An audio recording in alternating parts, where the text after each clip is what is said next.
ఫైనల్గా గువ్వల బాలరాజు లక్ష్యం ఏంటి రాజకీయం? నాకున్నటువంటి లక్ష్యం నేను 7th క్లాస్లోనే ఎమ్మెల్యే అయితేని ప్రకటించి 7th క్లాస్లో మీరు ఎమ్మెల్యే కావాలనుకున్నారు.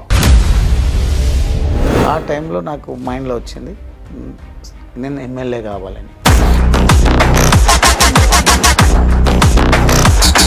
మండ్రు నారాయణ రమణారావు గారని మీకు గుర్తుండొచ్చు, తెలంగాణ భవన్లో ఒకసారి యాగశాల మంటలు వచ్చినాయి అప్పుడు అంటుకుపోయి.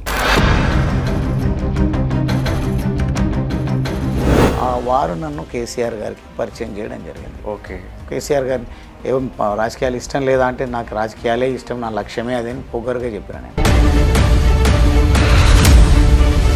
ఇన్ని అవకాశాలు ఇచ్చిన బీఆర్ఎస్ పార్టీ కేసీఆర్ గారు ఇంత చేసినా కూడా మీకేం లోటు జరిగిందని లేదా మీకేం అవమానాలు జరిగినాయని మీకేం అవకాశాలు రాలేదని పార్టీని వీడారు అంటే ఏం చెప్తారు?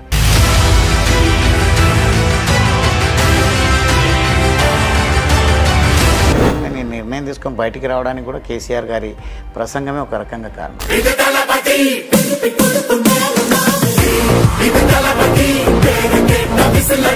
కేటీఆర్ గారు పదే పదే కేసీఆర్ గారిని ముఖ్యమంత్రి చేస్తాము మళ్ళీ అధికారంలోకి వస్తే అనడంలో అంతరార్థం ఏంటి?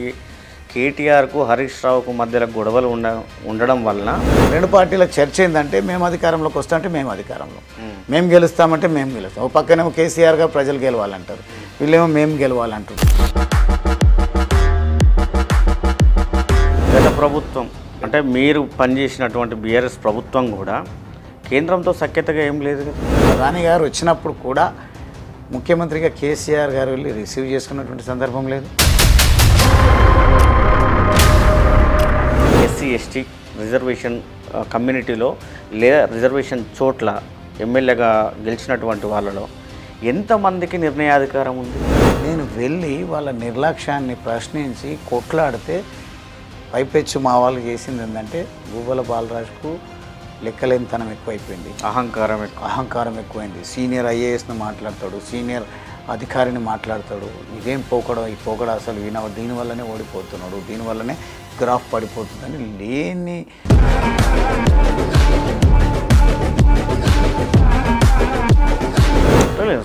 స్వేరో అనే సంస్థ ద్వారా చాలామంది విద్యార్థులను ఎవరెస్ట్ శిఖరాలను ఎక్కించడం, డాక్టర్లుగా, ఇంజనీర్గా, పైలట్స్గా తన కృషి ఉందని స్వతహాగా కేసీఆర్ గారి అసెంబ్లీలో చెప్పారు. చెప్పండి అందుకనే కొల్లివుడు రాజకీయాలు అయిందని అనుమానాలు కూడా వస్తుంటాయి.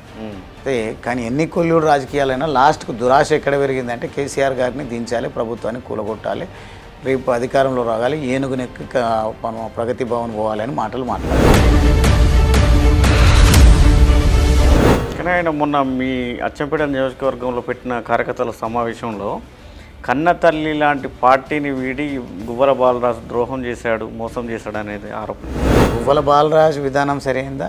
ఆర్ఎస్ ప్రవీణ్ కుమార్ విధానం సరైందా?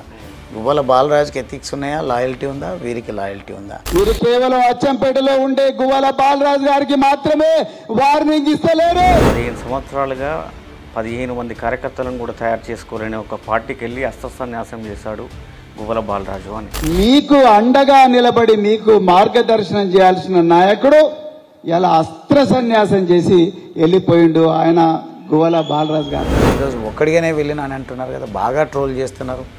బీజేపీలో ఒక విధానం ఉంది, విధానం గురించి రామచంద్రరావు గారు చెప్పినారు.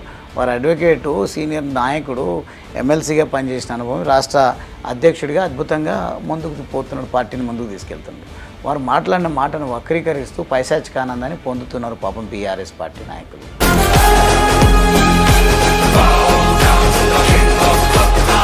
కేవలం మత రాజకీయాలను, మతాలను అడ్డుగా పెట్టుకుని మాత్రమే బీజేపీ ఓటు బ్యాంకు కోసం మాత్రమే ప్రయత్నం చేస్తుంది తప్పితే నిజమైన సమస్యల కోసం, ప్రజలలో స్థితిగతులలో మార్పు కోసం ఇప్పటి వరకు కృషి చేసింది లేదు అనేది ఒక ఆరోపణ సమాజం. అదే ఆరోపణ నిజమైతే 3 సార్లు ముఖ్యమంత్రిగా చేసిండ్రు నరేంద్ర మోడీ గారు, 3 సార్లు ప్రధానమంత్రి అయ్యింది.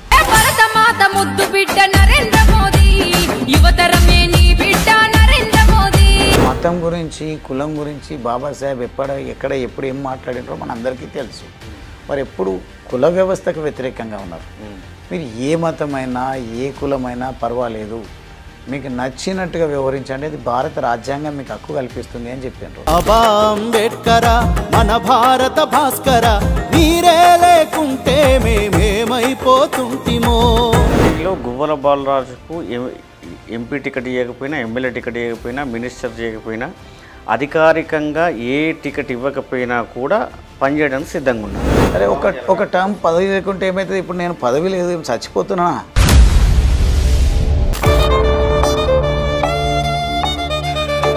రాజాసింగ్ గారు తెలుసా? గోషమాల ఎమ్మెల్యే నా ఫ్రెండ్ ఆయన.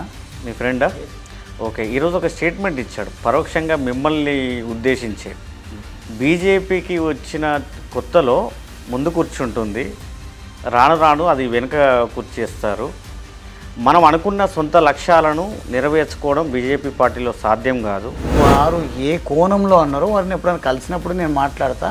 కానీ వారు చెప్పింది ఏంది అని అంటే నాకున్న అనుమానం. కొత్తగా రాజకీయాల్లోకి వచ్చే యువతకు మీరు ఇచ్చే సందేశం? రాజకీయమే నిజమైనటువంటి వేదిక.